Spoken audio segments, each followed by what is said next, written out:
Al hablar de hematuria tenemos que tomar en cuenta que es una de las patologías renales que se pueden dar con frecuencia. Gracias. La tríada clásica, edema, hipertensión y hematuria. Entonces, nosotros tenemos que ver que hematuria existen por diversas causas, desde hematuria fisiológica a hematuria patológica, y que la patológica la conduce en el llamado síndrome nefrítico. Dentro del síndrome nefrítico tenemos las glomerulopatías. Las glomerulopatías tenemos la glomerulonefritis postinfecciosa, la postestreptocócica, la membrana proliferativa, entre otras. Entonces vamos a comenzar hablando un poco de lo que es hematuria. Vamos a compartir pantalla. Aquí ya está preparado.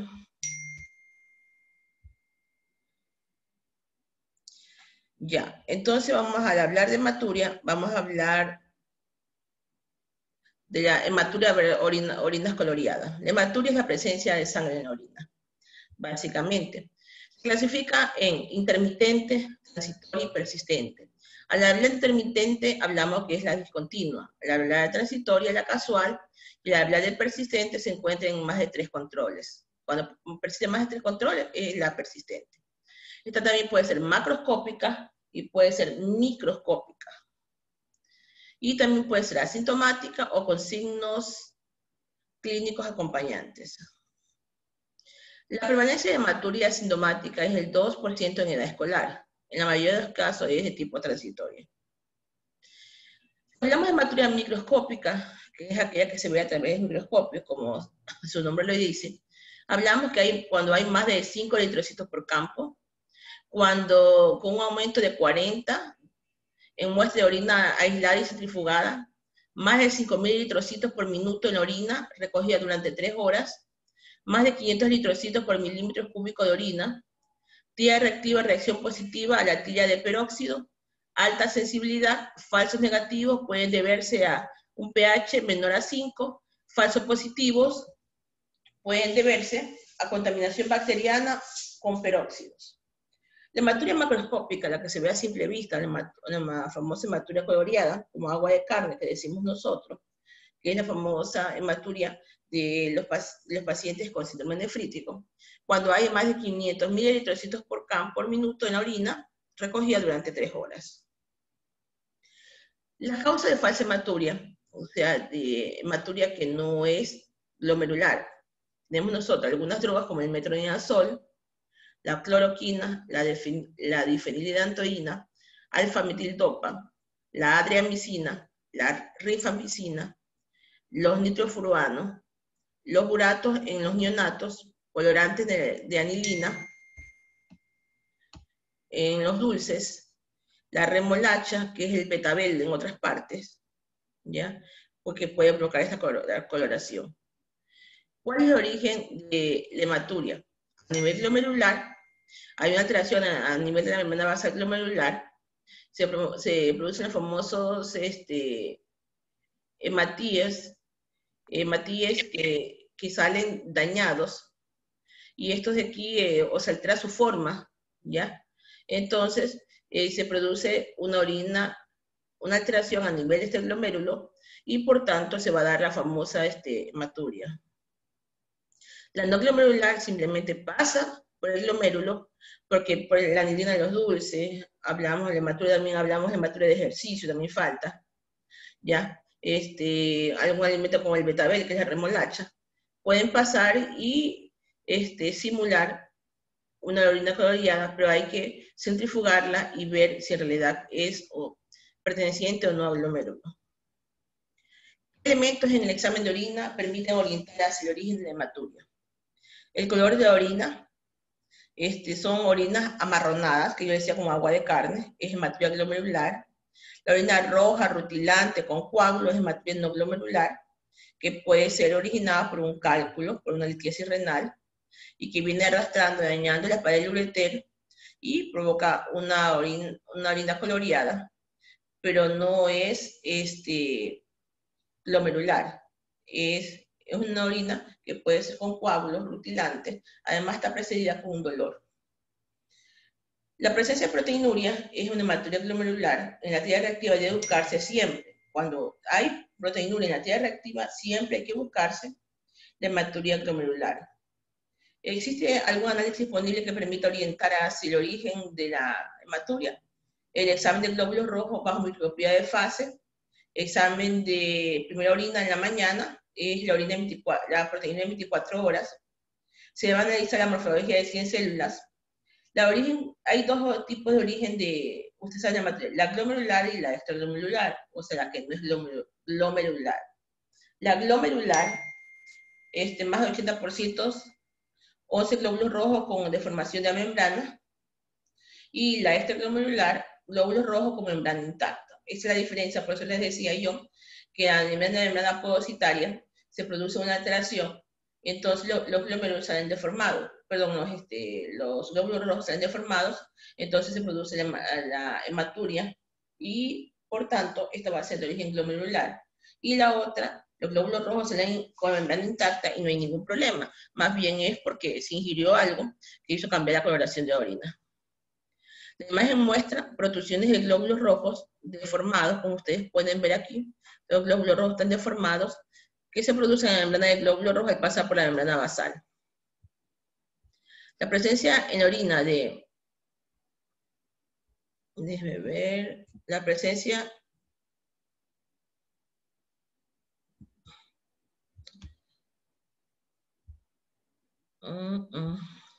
La presencia en la orina de cilindros hemáticos es patognomónica de hematuria glomerular. O sea, cuando encontremos nosotros cilindros hemáticos, estos cilindros hemáticos que son en el sedimento, podemos estar hablando nosotros de una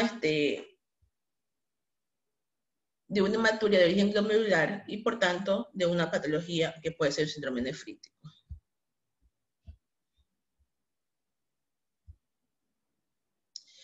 La clasificación etiológica de hematuria glomerular, entre las hereditarias tenemos el síndrome de Alport, la hematuria familiar benigna. Entre las adquiridas tenemos la nefropatía por inmunoglobulina A, que es muy común, que se da bastante la nefropatía por inmunoglobulina A, la glomerulonefritis membranosa proliferativa. Entre las enfermedades sistémicas tenemos el lupus, la púrpura de Henoch-Schönlein, el síndrome hemolítico urémico. Entre las causas infecciosas tenemos glomerulonefritis aguda postinfecciosa, endocarditis y la nefritis por Schwann. Aquí podemos apreciar un glomérulo en el cual están alterados ya los glóbulos rojos, vean las deformidades que tiene. La hematuria no glomerular, hay que pensar en otro tipo de patología, como la nefropatía tubulointersticial, de las cuales tenemos nosotros, la pielonefritis aguda, nefrotoxicidad por drogas, hablábamos nosotros antes del metronidazol, la difenidantoína, de la cloroquina. También tenemos que pensar en radiocontraste o nefrocarcinosis. De causa vascular, la trombosis venosa renal, malformaciones como aneurisma, causas tumorales como el tumor de Wilms, que es muy frecuente, o sea que no es frecuente, es común que se den en niños, porque carcinoma de células renales y angiomioma. En las hereditarias tenemos la poliquistosis renal. Entre las de pelvis renal y ureteres tenemos la urolitiasis que yo le hablaba, de la litiasis renal, el trauma, le falta una T, malformaciones vasculares, hidronefrosis, infecciones y vasculitis. Entre causas de vejiga tenemos la cistitis, que puede causar, eso sí, la cistitis causa disuria, puede causar hematuria, y puede causar nicturia. Cálculos, drogas como la ciclofosfamida, que son agentes alquilantes, traumas, causas de traumas a nivel vesical y causas tumorales. Entre otros tenemos la hipercalciuria y la hematuria post-ejercicio, y las idiopáticas que no entran en ningún tipo de clasificación. Fuera de la clínica, antecedentes y examen físico oriental sobre el origen de la hematuria, son relevantes los antecedentes familiares, antecedentes importantes, insuficiencia renal crónica, sordera, poliquistosis, hematuria, litiasis.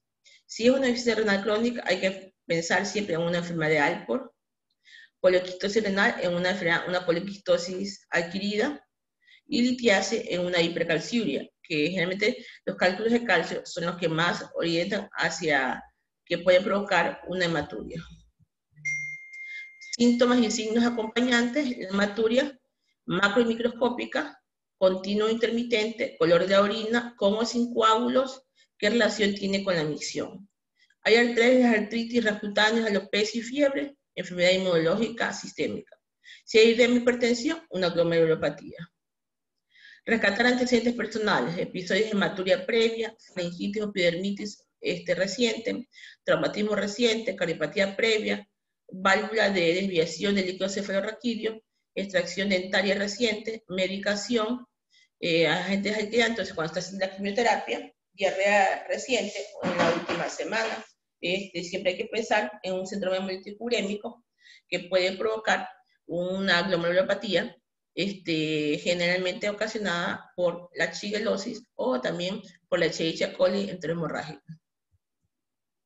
Signos y síntomas acompañantes tenemos cuando hay fiebre, dolor lumbar, pilonefritis. Cuando hay una masa palpable, un tumor o una hidronefrosis. Cuando hay antecedentes de ejercicio intenso, una hematuria post-ejercicio. Cuando hay soplo cardíaco y fiebre, glomerulonefritis en curso y de endocarditis también. ¿Qué laboratorios y estudios de imágenes solicitaría en materia glomerular? Siempre se pide el C3, el C4, el anti-DNA, el ANCA, la inmunoglobulina A, el ASTO, siempre lo que ustedes piden en las pruebas inmunológicas, en este caso el C3, C4 y anti-DNA y ANCA. Inmunoglobulina A para descartar una nefropatía por inmunoglobulina A. El ASTO también, un proteinograma, un epidemiograma completo, proteínas totales, pide fracciones de las proteínas, pide pruebas hepáticas, luego un examen de orina, puede pedir también la proteína en orina en 24 horas, puede pedir el ácido mandélico, puede pedir fosfatos, ¿ya? Puede pedir magnesio en orina, a que orienten hacia una patología en común.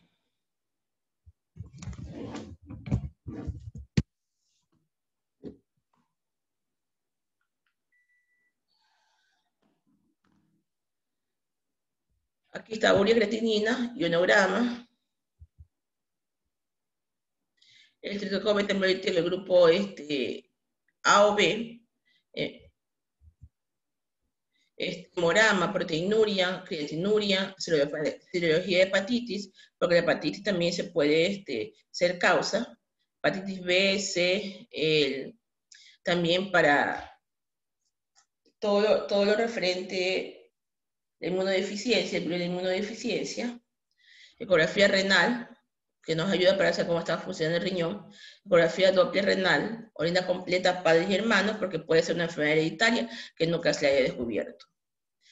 Materia glomerular, urocultivo, urea, creatinina, ácido úrico, coagulograma, calcio, fósforo, magnesio, paratormona, el EAB, el ionograma, la calciuria de orina en 24 horas, el ácido úrico de orina en 24 horas, el magnesio que les decía de orina en 24 horas, la urea en orina en 24 horas, la citraturia que también se pide, la oxaliuria, ecografía renal, ecografía Doppler renal, orina completa, padres y hermanos también. Algoritmo de la hematuria, nosotros tenemos que darnos cuenta si tenemos glóbulos rojos eumórficos, o sea, que no han alterado su forma, o dismórfico. Si es homórfico, urocultivo,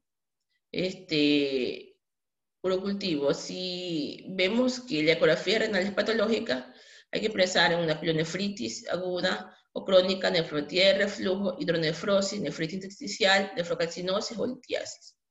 Si son dismórficos, los glóbulos rojos, hay que pedir una función renal, hay que pedir el C3, porque ellos hacen una hipocomplementemia, debido a que la inmunoglobulina G se une con el complemento C3 y por lo tanto se reduce el nivel circulante de C3. C3 y C4, el ASTO que aumenta, que puede ser bajo, puede ser transitorio. Cuando es patológica, cuando es normal, estudio familiar, hay que descartar siempre enfermedad de Alport, enfermedad de Beyer, esto de aquí también hay que descartar la patológica, la enfermedad de Beyer, la glomerulonefritis segmentaria y la focal. cuando es persistente, son dismórficos cuando es persistente la glomerulopatía, o sea, que el glóbulo rojo persiste más allá de 3 días, tenemos que nosotros pedir un FAN, un anti-DNA, y esto de aquí, descartar una glomerulonefritis proliferativa, un LES. Ya, entonces, las causas del neonato lactante, tenemos que nosotros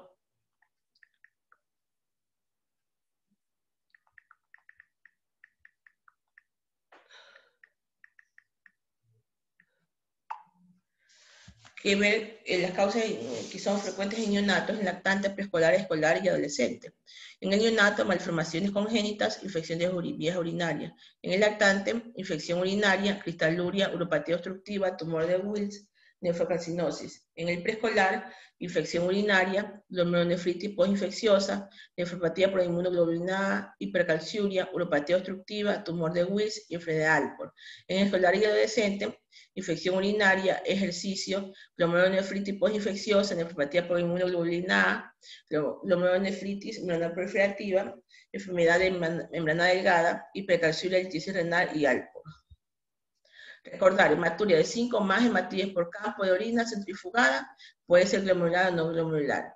La caracterización de la morfología eritrocitaria permite diferenciar el sitio de origen del sangrado. Si están deformados, si hay cristales hialinos, si hay cilindros hemáticos, es de arriba. Si lo, Número desconocido. Perdón un momentito. Aló.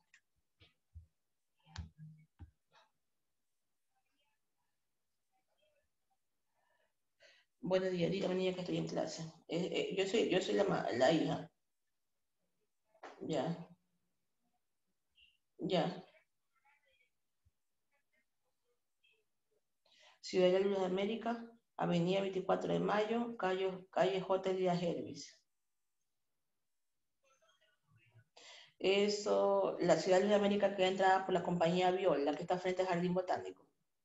Compañía Viol, y ahí entra y contabiliza la tercera lateral izquierda. Lateral izquierda. No, me vuelve a timbrar, es que ella vive en una casa después de la mía y yo estoy en clase. Ya. Ya. Ok. Perdón, chicos, son cosas que mami está enferma, le vamos a hacer un hisopado. La caracterización de la morfología eritrocitaria permite diferenciar el sitio de origen del sangrado. Si hay cilindro hemático o el eritrocito está deformado, quiere decir que viene glomerular. Si el eritrocito está íntegro, viene de abajo. Es muy importante pesquisar los antecedentes familiares de insuficiencia renal crónica, sordera, hematuria, litiasis, buscar síntomas acompañantes que orienten a la etiología, hipertensión, fiebre, disuria, soplos y edemas. En los estudios laboratorios pedir siempre función renal, proteinuria, urocultivo y ecografía renal. La causa más frecuente de hematuria glomerular asintomática en la infancia es la glomerulonefritis postinfecciosa, y de esta glomerular es la más frecuente la hipercalciuria. Si bien los tumores no son frecuentes por ser un diagnóstico de responsabilidad, debe ser descartado en la primera consulta. Ahorita voy a buscarle otro archivo que yo tengo, porque ese archivo es de mi hermano.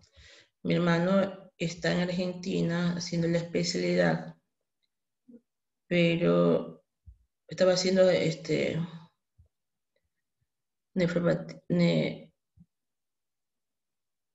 nefrología pediátrica, pero ahorita está en segundo año de ginecología. Entonces, he dejado esta para segunda orden.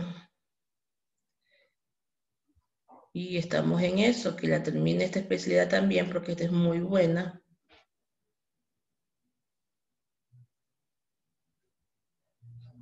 Esta de aquí es muy buena. Y él me pasó todos esos diapositivas que ustedes ven, son de la especialidad de él.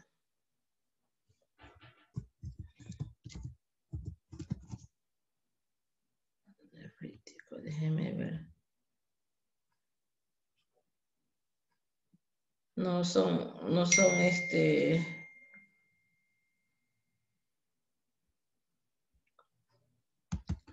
no son repetidos, son que él me los prestó para la clase. Déjenme ver bien secuencia de proteínas, porque tengo bastante archivo. No, esta proteinuria es puesta para mañana. Este aquí también está muy bueno. Como glomerulonefritis, un archivo, un PDF. Glomerulonefritis. Ajá, glomerulonefritis agudas. Es la misma.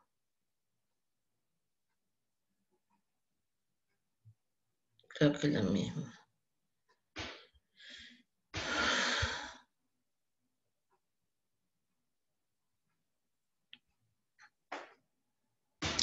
La glomerulonefritis, de entre las más frecuentes, tenemos la postinfecciosa. Ya, vamos a darle un poquito más, abrirle un poquito más el archivo. Este es de María Ángeles Fernández Maceda, una argentina. Un artículo muy bueno. Que habla que la glomerulonefritis aguda postinfecciosa es una lesión. Doctora, Mande. es que no está compartiendo la otra pantalla que ha abierto. Todavía estamos viendo la diapositiva vieja. Ya les voy a compartir, perdón. Listo. Ahí sí. Ahí sí. Ya, ok. Este de aquí es un artículo de la doctora María Ángeles Fernández Maceda, una argentina, y Fernando Javier Romero Sala, sobre la glomerulonefritis aguda postinfecciosa. Se la voy a dar a alguno de ustedes para que la hagan en diapositivas, porque yo la tengo en PDF, que mi hermana me la pasó. Que la glomerulonefritis aguda postinfecciosa se caracteriza por ser una lesión inflamatoria de predominio glomerular y de patogenia inmune desencadenada por una gran variedad de gérmenes.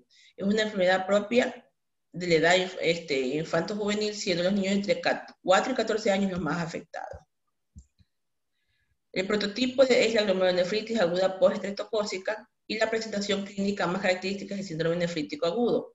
Aunque los casos subclínicos son muy numerosos, la glomerulonefritis debe ser considerada en cualquier niño que presente con síntomas secundarios a sobrecarga de volumen, debiendo realizar un uranálisis como prueba de diagnóstico inicial. El descenso transitorio de complemento C3 sérico es uno de los principales elementos de diagnóstico. Generalmente no está indicada la biopsia para el diagnóstico, reservándose para casos de curso clínico atípico. O sea, hay un descenso transitorio de complemento C3. No hay tratamiento específico porque es autoinmune, autolimitada. Tratamientos de soporte dirigidos fundamentalmente a complicaciones por sobrecarga de volumen e insuficiencia renal.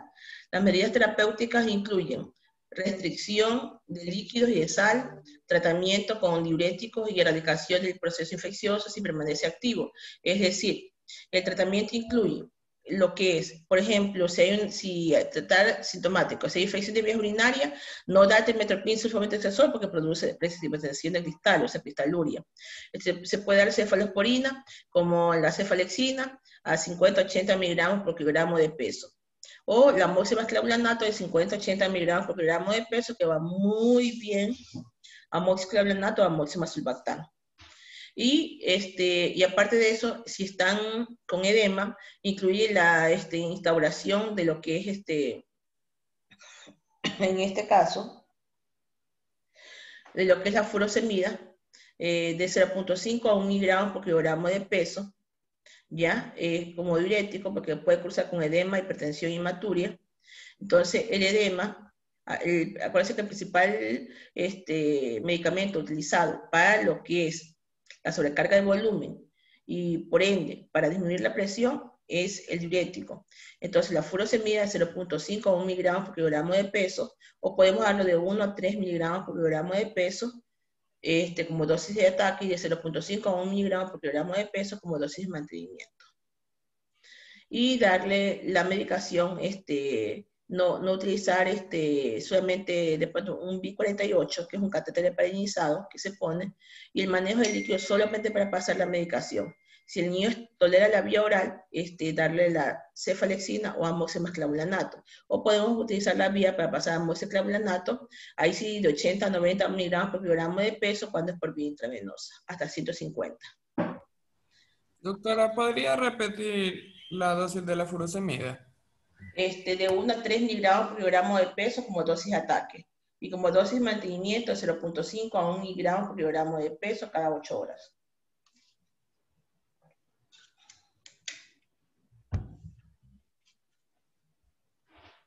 Sí, anotó. Sí, doctora, ¿por cuántos días? Eso es dosis y respuesta. Depende de la evolución. Depende de la evolución del paciente.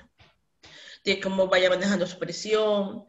Porque si no va bien con la furosemida, o sea, se deja la furosemida a 0.5 miligramos por kilogramo de peso y se puede poner el captopril de 0.6 a 1.2 miligramos por kilogramo de peso por vía oral para manejar la presión. Captopril me dijo. Captopril, sí. ¿De cuánto? De 0.6 a 1.2 miligramos por kilogramo de peso. O enalapril, también la misma dosis.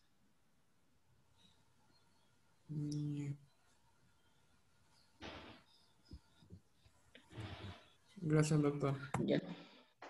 Las medidas terapéuticas incluyen restricción de líquidos, o sea, disminuir la cantidad de líquidos, hay que hacer balance, ingesta y excreta, ver cuánto es la diuresis horaria del paciente, disminuir el consumo de sal, tratamiento con diurético, erradicación de procesos infecciosos, de permanece activo, que le dije con qué se hace el tratamiento. La evolución a largo plazo, en los casos típicos, es realmente favorable, pero no está desprovisto de morbilidad aguda. El síndrome nefrítico agudo requiere ingreso hospitalario y puede cursar con complicaciones como edema agudo de pulmón, insuficiencia cardíaca, encefalopatía hipertensiva, necesidad de depuración renal. Las glomerulonefritis agudas postinfecciosas traducen una lesión inflamatoria no supurativa de predominio glomerular, desencadenada por una amplia variedad de gérmenes. Es un proceso patológico de base inmunológica, desde la inmunidad humoral a la celular, y juega un papel fundamental en la lesión renal. La presentación clínica es variable, desde pacientes oligosintomáticos, síndrome nefrítico agudo, raramente síndrome nefrótico, y de forma excepcional, formas rápidamente progresivo, la evolución es generalmente favorable. Aunque las formas graves pueden progresar a enfermedad renal crónica. El paradigma de la glomerulonefritis agudas postinfecciosas es la glomerulonefritis postestreptocócica. O sea, es que uno confunde, uno dice postestreptocócica, no. La glomerulonefritis son postinfecciosas, entre la postinfecciosa y la postestreptocócica, que pueden ser causadas por el estreptococcus en el grupo A, que es el de faringe, el grupo M, que es el de piel, con la variedad de serotipos. Ya, y su presentación clínica más característica es el síndrome nefrítico. Esto ha llevado a que estos términos, glomerulonefritis aguda, glomerulonefritis postestreptocócica y síndrome nefrítico agudo, se usen frecuentemente y inadecuadamente de forma intercambiable. Etiología. Aunque la mayor parte de la glomerulonefritis postinfecciosa son causadas por estreptococos, existen muchos otros agentes infecciosos que pueden producirla. Vamos a la tabla 1 y 2. Aquí está. Puede producir estreptococcus del grupo A, estafilococos, neumococos, Haemophilus influenzae, meningococo, micoplasma, salmonella typhus, pseudomonas, treponema pálido. Virus Epstein-Barr, citomegalovirus, coxsackie, hepatitis B, parotiditis, sarampión, varicela, parvovirus B19, rubiola y VIH. Parásitos, el Plasmodium falciparum, Toxoplasma gondii, la filiaria, Schistosoma manzoni, la leishmania y el Echinococcus. Y hongos, la Candida albicans y el Coccidioides. Ya, la incidencia actual de glomerulonefritis postinfecciosa es mal conocida por la existencia de formas clínicas asintomáticas. En los pacientes desarrollados han disminuido considerablemente en los últimos 30 años. debido a la mejora de las condiciones higiénicas, amplia utilización de antibióticos, reconocimiento precoz de enfermedad modificada en el potencial nefrotigénico de las cepas. La glomerulonefritis post-estreptocócica sigue siendo la causa más común del síndrome nefrítico en niños. Se estima que hay 470.000 casos de glomerulonefritis aguda post-estreptocócica nuevos al año en el mundo, y el 97% ocurre en países en vía de desarrollo. Los niños entre 4 y 14 años son los más frecuentemente afectados por glomerulonefritis post-estreptocócica, es rara por debajo de 2 años y por encima de los 20. Por razones desconocidas, es el doble de frecuente en varones que en mujeres. Los serotipos nefritogénicos del estreptococo beta del grupo A es el 1, el 2, el 4, el 12, el 25. En las infecciones faringias, 2, 42, 49, 56, 57 y 60 en las infecciones cutáneas. La distribución estacional es característica de la glomerulonefritis aguda post-estreptocócica. La forma secundaria de infecciones rinofaringias predominan en el invierno y la secundaria de infecciones cutáneas en verano. La glomerulonefritis post-estreptocócica se presenta en forma de casos esporádicos y epidémicos. Las formas esporádicas ocurren generalmente después de una infección faríngea ligada al estreptococo de grupo A tipo 12, mientras que las formas epidérmicas, las zonas de piel, ocurren por cepas de estreptococo beta de grupo A, productora de infecciones de garganta o cutánea. El periodo de latencia para la forma post-estreptocócica es mayor tras las infecciones cutáneas. Que después de infecciones respiratorias, las cutáneas son de 3 a 5 semanas y se puede presentar, y las infecciones respiratorias de 7 a 15 días. Las formas no estreptocócicas son esporádicas y la nefropatía es simultánea al proceso infeccioso. Entidades infecciosas que causan asociadas a glomerulonefritis infecciosa son amigdalitis aguda, infecciones nasofaringias, impético, neumonía, bronconeumonía, endocarditis bacteriana, subventrículo atrial o ventrículo peritoneal infectado, acceso visceral, fiebre tifoidea, brucelosis, hepatitis B, sífilis congénita y paludismo. Son las entidades asociadas a glomerulonefritis postinfecciosa. Por eso que entre la postinfecciosa y la postestreptocócica, que es más frecuente de 4 a 14 años.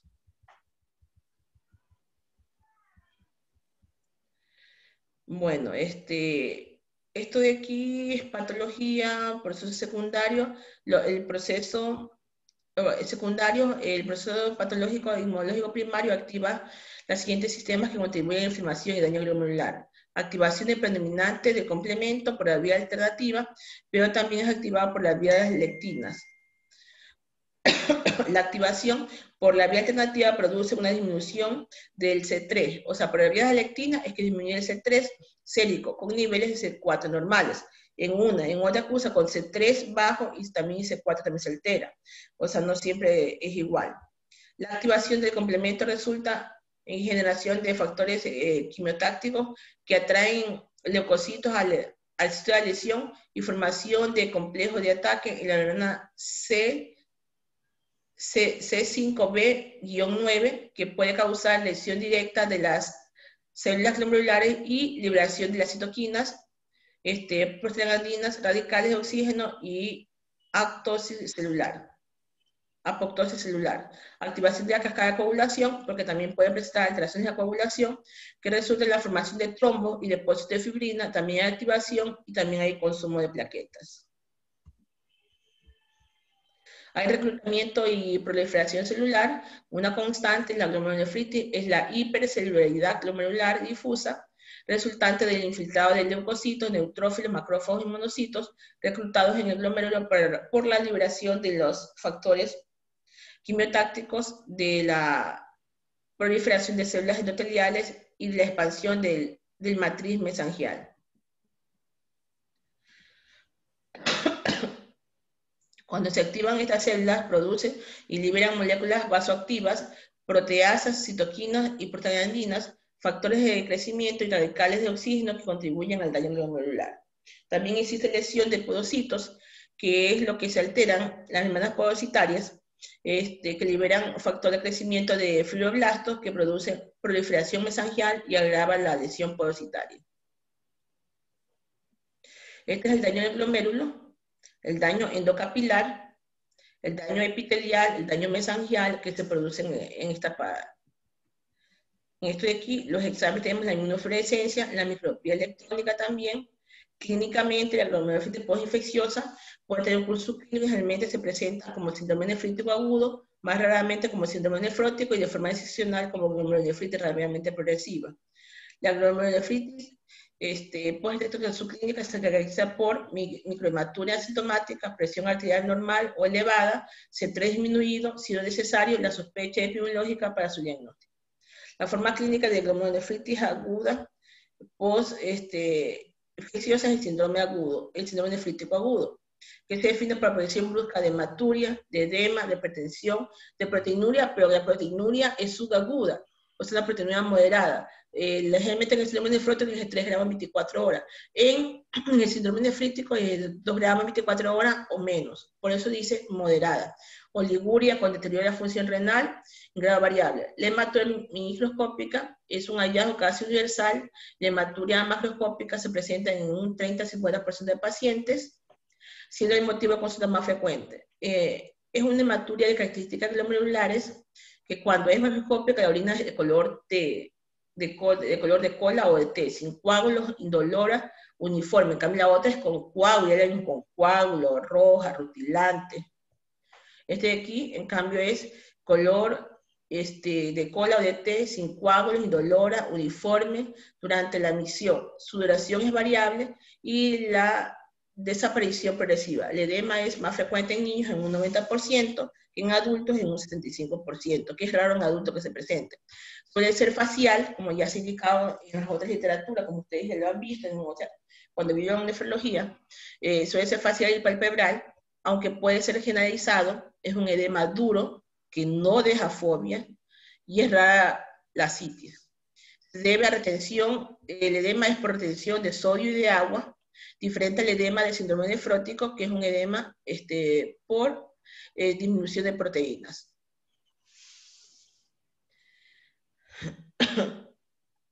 Se debe a retención de agua y sodio. La hipertensión presente es alteración del sistema renina, angiotensina, aldosterona. Se presenta en el 60-80% de los casos. Está condicionada por un aumento de volumen plasmático, aumento de gasto cardíaco, aumento de resistencia periférica, produciéndose una respuesta hormonal compensatoria adecuada a la expansión del volumen. Aquí lo que yo le decía, que se debe a disminución del sistema renina, angiotensina, aldosterona, y aumento del factor natriurético atrial. La oliguria referida al ingreso es menos de la mitad de los pacientes, insuficiencia renal ocurre de 25 al 30%, pero es infrecuente. La necesidad de diálisis. Otros síntomas inespecíficos incluyen malestar, astenia, fiebre moderada, cefalea, vómito, dolor lumbar. Posibles complicaciones del síndrome nefrítico relacionadas con la sobrecarga de volumen son edema agudo del pulmón, insuficiencia cardíaca congestiva, encefalitis hipertensiva. La proteinuria en el síndrome nefrítico suele ser moderada, por lo que yo decía, es de 2 gramos en 24 horas, es mucho menor porque la proteinuria característica es de lo que es el síndrome nefrótico.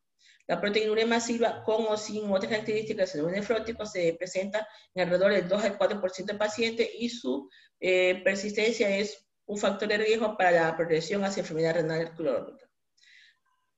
La presentación clínica de glomerulonefritis postinfecciosa debida a otro microorganismo es similar a la glomerulonefritis postestreptocócica, excepto que no se demuestra una infección previa como por estreptococcus beta-hemolítico de grupo A. La forma rápidamente progresiva ocurre en menos del 0.5% de los casos y se deben a glomerulonefritis con formación de semiluna. El diagnóstico, vamos a sospechar una glomerulonefritis aguda postinfecciosa ante la presencia de un cuadro clínico bioquímico de síndrome nefrítico, hematuria glomerular, con proteinuria variable, edema con hipertensión arterial, oliguria con insuficiencia renal aguda. Hay que el 20% de los pacientes, si en la primera semana de vida, pueden desarrollar insuficiencia renal. Suele existir antecedente de una infección, con un periodo de latencia entre la infección y la nefritis, en la forma postestreptocócica de 1 a 2 semanas. Si se siempre antecede un cuadro de infección, ya sea cutáneo o ya sea de faringe, ¿ya? de 1 a 2 semanas tras una infección faríngea y de 4 a 6 semanas tras una infección cutánea. Mientras que en la forma no estreptocócica, la nefritis se desarrolla simultáneamente en la infección. Hay que preguntar sobre antecedentes familiares de enfermedades glomerulares que orientan a una glomerulopatía familiar, enfermedad de Alport, nefropatía de membrana basal, además de la historia clínica completa. Hay que realizar una exploración física minuciosa, prestando atención a hallazgos que puedan sugerir enfermedad sistémica, exantemas, artralgias, síntomas gastrointestinales, pulmonares. El retraso en el diagnóstico puede darse en las formas oligoasintomáticas que cursan con microhematuria y se detectan por estudio familiar de un caso índice o situaciones de epidemia. Por ejemplo, hay casos de verdad que son oligoasintomáticos y que uno hace un examen de orina de rutina y se encuentra con la presencia de sangre de la orina y uno comienza a averiguar. Toda presencia de sangre de la orina hay que averiguar. Si la orina sobre todo presenta más de 5 eritrocitos por campo o 5.000 eritrocitos por minuto, esto hay que averiguar, una glomerulonefritis. Antes se los dije cuando les hablé en las primeras diapositivas que yo les pasé, porque este de aquí, en cambio, es un PDF sobre el glomerulonefritis, que es diferente. Las pruebas complementarias: análisis de orina, sistemático de orina, hematuria y proteinuria. En el sedimento de orina fresca hay presencia de hematíes, dismórfico, piuria, cilindros hemáticos y granulosos. Mire lo que hay. El análisis de orina, sistemático de orina, hematuria y proteinuria. En el sedimento hay, de orina fresca hay, hematíes dismórficos, que hablábamos antes que había el tipo de hematíes, los hemórficos y los dismórficos. Entonces, y que una era glomerular y que la otra era no glomerular. ¿Ya? Puede haber siluria, los cilindros hemáticos, que son por la destrucción de hematíes y se deforma su membrana, granuloso, bioquímica de orina, proteinuria generalmente moderada, aunque en algunos casos llega a estar en rango nefrótico. Cuantifica el índice de proteína creatinina en orina de micción, en orina 24 horas de 40 miligramos por metro cuadrado hora. Los índices bioquímicos de fracaso renal son de fallo perrenal al estar el sistema renina y angiotensina intacto. Así encontramos sodio urinario bajo, menos 25 mil equivalente, porque se pide sodio urinario, y también la fracción de sodio urinario menos del 1% y que aumenta al comenzar la diuresis a valores entre 1 al 2%. Bioquímica sanguínea, datos de insuficiencia renal, aumento de creatinina y de urea, hiperpotasemia, acidosis metabólica o hiperfosfatemia. Por eso siempre se pide, aparte de la urea y de creatinina, ya puede haber una acidosis metabólica. En orina se puede pedir, también en sangre se puede pedir lo que es el fosfato, lo que es las proteínas en orina, puede causar con hipoalbuminemia, aunque la hipoalbuminemia es más característica del síndrome nefrótico. ¿Ya? Y en orina se puede pedir el ácido mandélico, el magnesio, el fosfato, la citruria, para ver si hay o no presencia de estos elementos que pueden conllevar a un proceso mucho más grave, debido a que generalmente si se eleva el fosfato, el magnesio baja. Si el magnesio sube, el fosfato baja.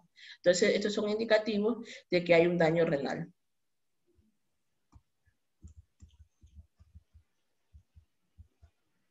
Hemograma, puede haber anemia dilucional, aumento de BCG, estudio inmunológico, el complemento sérico es el examen de laboratorio inicial que permite clasificar como glomerulonefritis que cursan con complemento bajo, la glomerulonefritis postestreptocócica, cursan con complemento bajo, el lupus eritematoso, la glomerulonefritis membrana proliferativa y con complementemia normal, nefropatía por inmunoglobulina A, nefropatía de Apoplagia-Chonley, vasculitis, glomerulonefritis segmentaria y focal. La glomerulonefritis postinfecciosa, la activación del complemento es por la vía alterna, por la fracción del C3 del complemento, y el CH50 está disminuido en el 70-90%. Ya vamos aumentando, que no solamente se pide el C3 y el C4, sino también la fracción de CH50. Y el C4 es normal. Su disminución sería consecuencia, si hay disminución, de activación por la vía clásica y subjetivo de otros procesos, como el lupus. La inmunoglobulina A es normal, también se pide para descartar, porque la nefropatía por inmunoglobulina A es muy común, ¿ya? Que es causa de hematuria glomerular.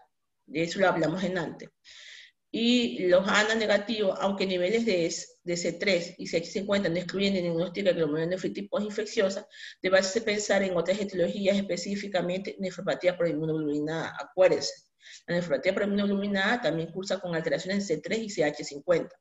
El descenso simultáneo de C3 y C4 enfoca en nefropatía lúpica. Si disminuye C3 y C4, es igual a nefropatía lúpica. El C3 y el CH50 se normalizan antes de las 6 a 8 semanas, confirmando el diagnóstico. Si no normaliza, hay que plantearse nefropatía lúpica o glomerulonefritis membrana proliferativa. Hay elevación de inmunoglobulina G y M en el 80% de los casos, y en la primera semana del proceso se encuentran títulos altos de factor reumatoideo en el 50% de casos, y crioglobulinas inmunocomplejos circulantes en el 75% de pacientes con glomerulonefritis postestreptocócica. La glomerulonefritis postestreptocócica, el ASLO está aumentado. Recuerden que el ASLO se aumenta por el proceso faríngeo debido a la latencia entre la infección y la hematuria.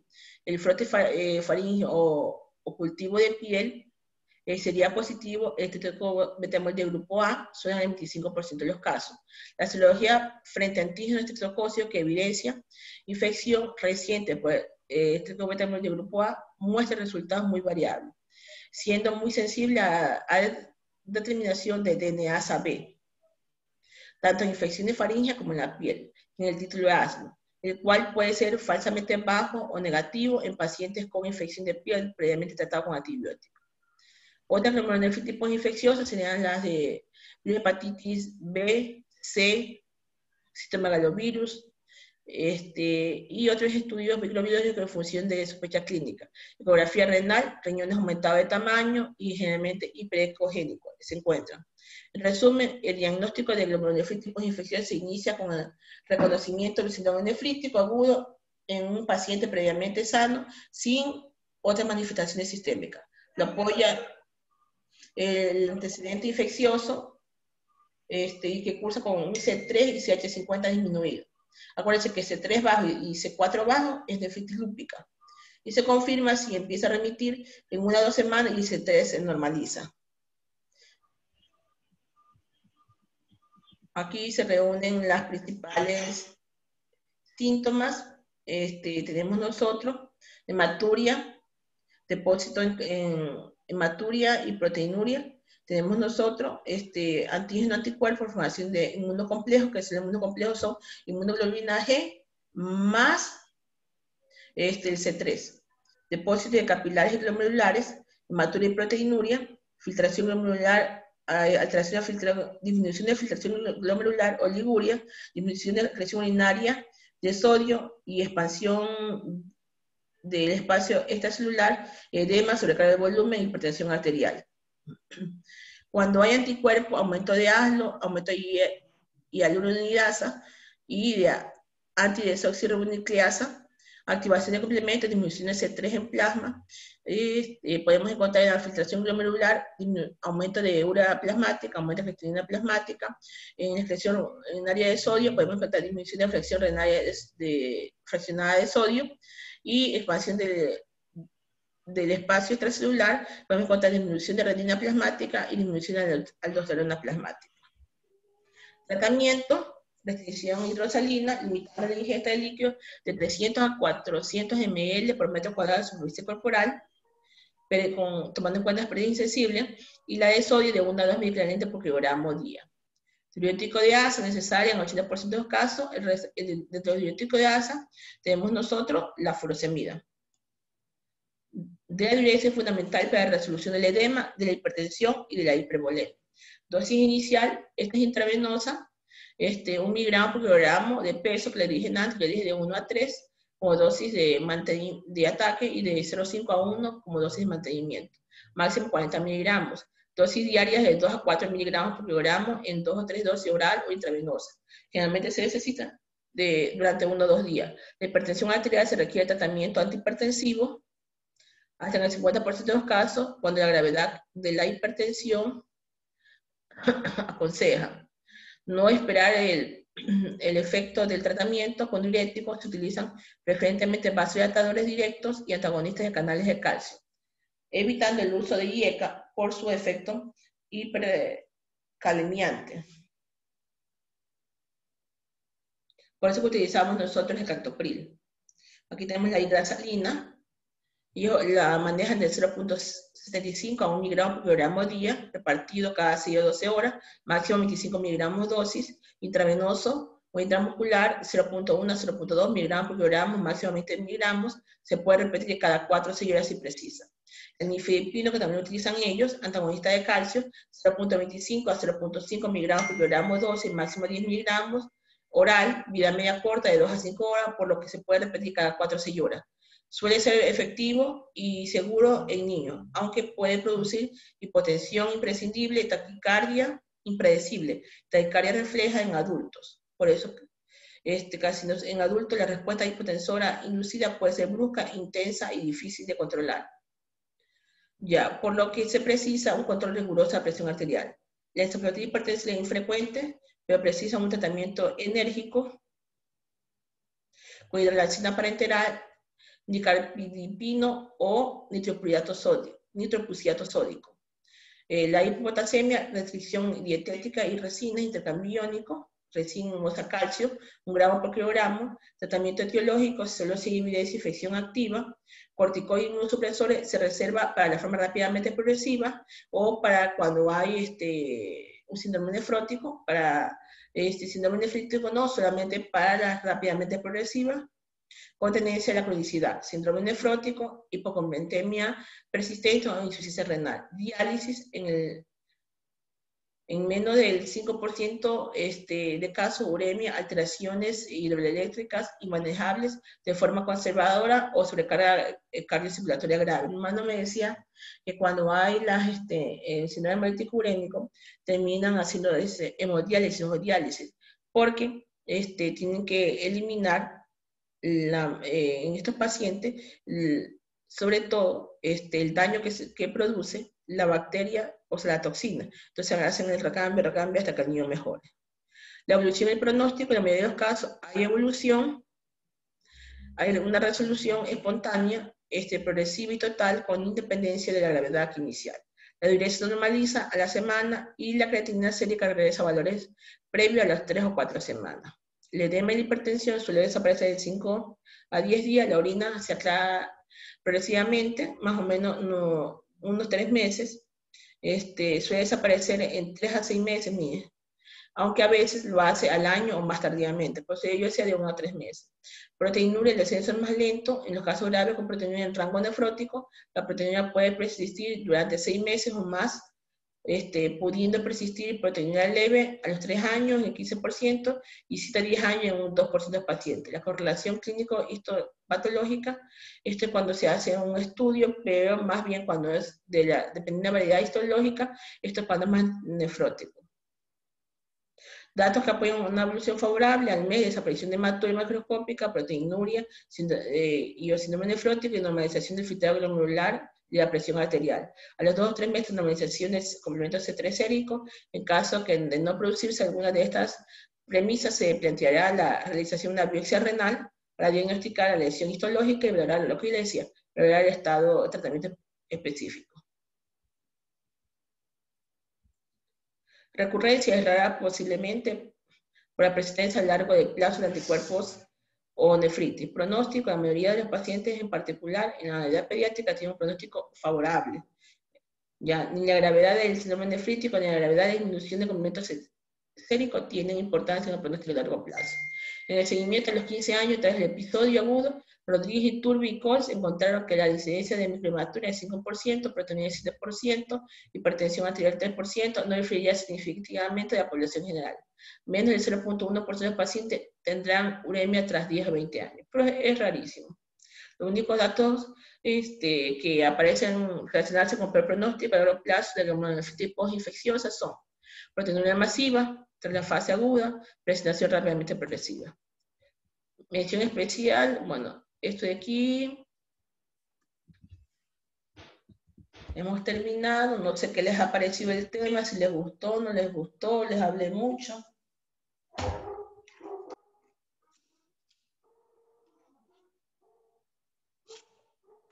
¿Qué les pareció el tema?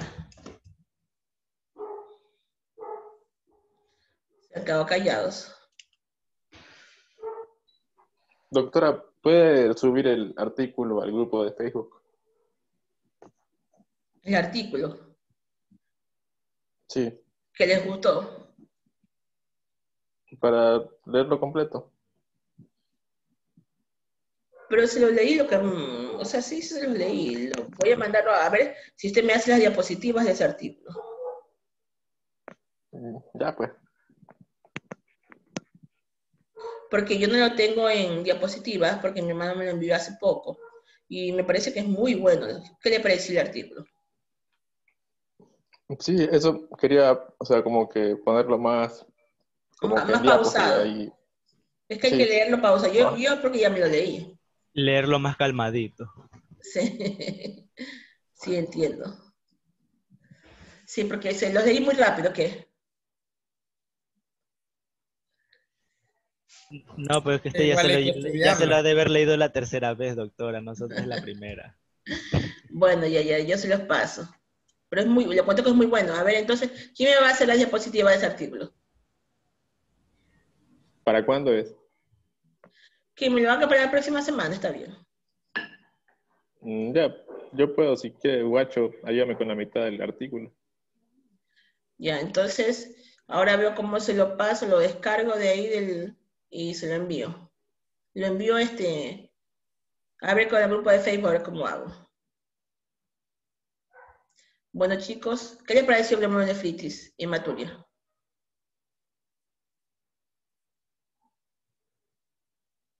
Mucho. Bastante, pero sí estuvo interesante. Bueno, chicos, lo voy a dejar porque mi madre la tengo enferma con COVID. Entonces, llegará al ministerio a hacer la prueba. Bueno, chicos, los dejo y nos Está vemos bien, el día de profesora, mañana. pues, Ya, gracias. chao, Chao. pues. Ya, gracias.